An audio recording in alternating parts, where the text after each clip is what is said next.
my channel, guys. This is Wanderlust. How is everyone? I hope na ang bawat isa ay nasa mabuting kalagayan. Samahan nyo ako, guys. We are going to do a shopping. Magsa-shopping daw kami, so sumama lang ako sa kanila. We're going to Harbor City, dito lang sa Gold Coast.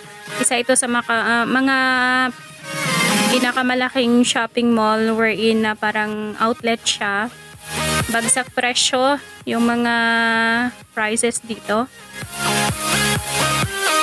Malaki ito, it's because na it's around 240 shops ang mga andito. So let's see kung anong meron dito.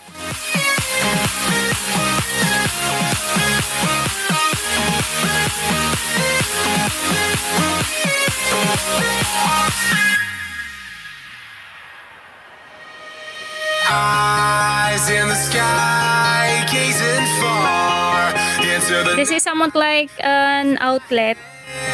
into the fire, but it's no use, 'cause you can't stop it from shining through. It's true, baby, let the light shine through. If you believe it's true, baby, won't you let the light shine through for you, for you, for you.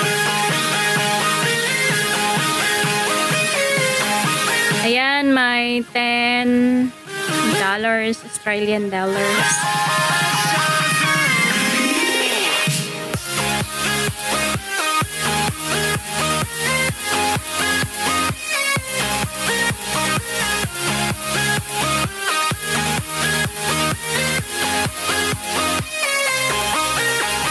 Eyes in the sky, gazing far into the night. I raise my hand to the fire, but it's no use, 'cause you can't stop it from shining through. It's true, baby, let the light shine through. If you believe it's true, baby, won't you let the light shine through for you.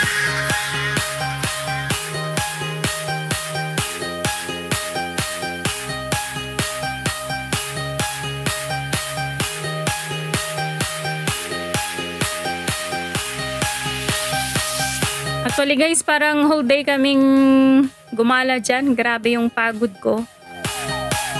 Mga around 9 kami umalis ng bahay, tas dyan na kami nag-lunch. Hanggang sa nag-grocery kami, hapon na kami umuwi. Nako, grabe. Grabe ang aking mga kasama. I can't find my way back to you until you make amends with the demons you've been through.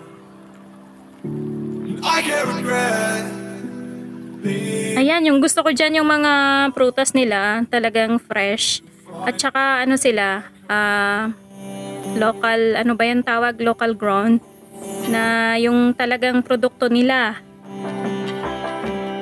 So ayan, guys, napakamura talaga. Pero yung saging nila doon, iba yung lasa.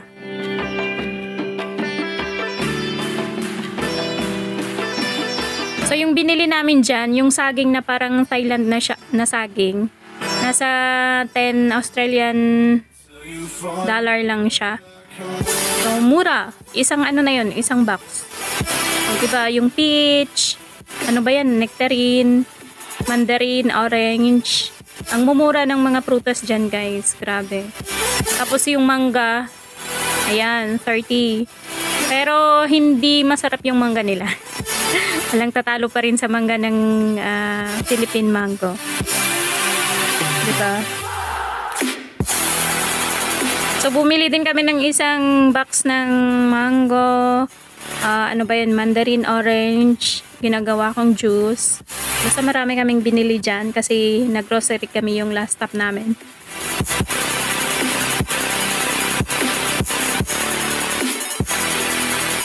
They are selling their very own product, crops. Ano ba yung tawag? O diba? Fresh na fresh. Don't let me drown. So ayan, wala kaming ginawa buong araw kundi mag-shopping ng mag-shopping. Pag-uwi namin, puno yung ano kasi they are preparing for the 25. So ito yung aking naging souvenir sa Australia. Everything, I mean at the expense of my boss kasi sabi niya, just get whatever you like and I will pay, sabi niya sa akin. But of course, hindi ko ginawa yon. Nahiya din kasi ako, so I just get what I need instead of get what I want or what I like. So yan, bumili ako ng pang-hiking shoes ko sa North Face. Guys, I'm not boasting but I'm just sharing it sa kabaitan ng aking boss. Ayan. And also my casual shoes na Under Armour. Kasi and aside from that guys, binigyan din nila ako ng cash pang shopping. Pero of course, hindi ko ginastos. Ano sila? Sabi ganun. So, yan yung aking mga souvenir na t-shirt kasi wherever I go, yung kinokollect ko ay t-shirt na may pangalan. So, bumili ako ng 4 pieces na shirt. Also, yung jacket, actually nasuot ko na yan. And also for my leggings for my hiking. Ayun. And my shorts. Go break all of my bones. You won't ache my soul. You can't get to me. Ayan. Yan ang aking mga binili sa Australia. At saka yung shirt ng aking asawa because gusto nilang bilhan. So, kumuha ako ng isa para hindi din naman mapapahiya na syempre ayoko din naman natanggihan. Pero hindi ko din naman sinusobrahan. So, pag pumasok sa isang shop, isang piraso lang talagang kinukuha ko. O, diba?